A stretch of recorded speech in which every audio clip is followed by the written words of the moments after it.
असं आहे की या सरकारमध्ये काय चालू आहे हे महाराष्ट्राला काय आता लपून राहिलेलं नाही आणि कालच्या त्यांच्या विधानावरनं तर अगदी स्पष्ट झालेत. त्याच्यामुळे घनगेकर जे बोलतायत त्याच्यात कुठेही ते काही खोटं बोलतात अशातला काय भाग नाही. सरकारचा भाग असलेल्या पक्षाचा एक नेता उठतो आणि अख्ख्या सरकारला अडचणीत आणतो आणि त्याच्या मागे कोणीच नाही असं म्हणायचं असं मी तरी मानत नाही.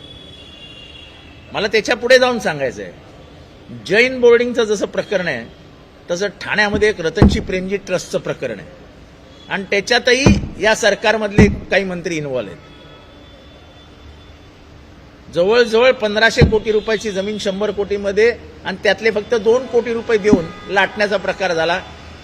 बापामध्ये आणि मुलामध्ये वाद झाला. मुलाने हायकोर्टात स्टे घेतला आणि ते प्रकरण हायकोर्टाने थांबवलं. त्याला सुप्रीम कोर्टात चॅलेंज करण्यात आलं.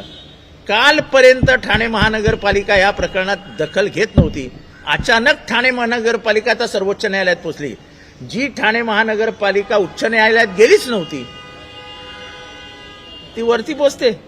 म्हणजे भ्रष्टाचाराला पाठीशी घालण्यासाठी हे सरकार कुठल्या कुठल्या अंगाने बाहेर पडतं याचं उदाहरण आहे. ठाणे महानगरपालिकेचं कोर्टात केस चालू होती सर्वोच्च न्यायालयात, उच्च न्यायालयात. ते उच्च न्यायालयात का गेली नव्हती ठाणे महानगरपालिका? हे जैन बोर्डिंग सारखंच प्रकरण आहे.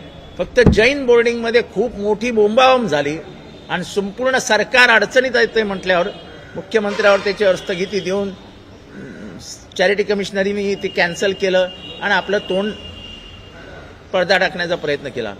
ठाण्याचं प्रकरण उघड आहे, उघड. आतापर्यंत फक्त 2 कोटी रुपये दिले ट्रस्टला. हजारो कोटी रुपयाची जमीन गिळंकृत करण्याचा प्रयत्न झालेला आहे.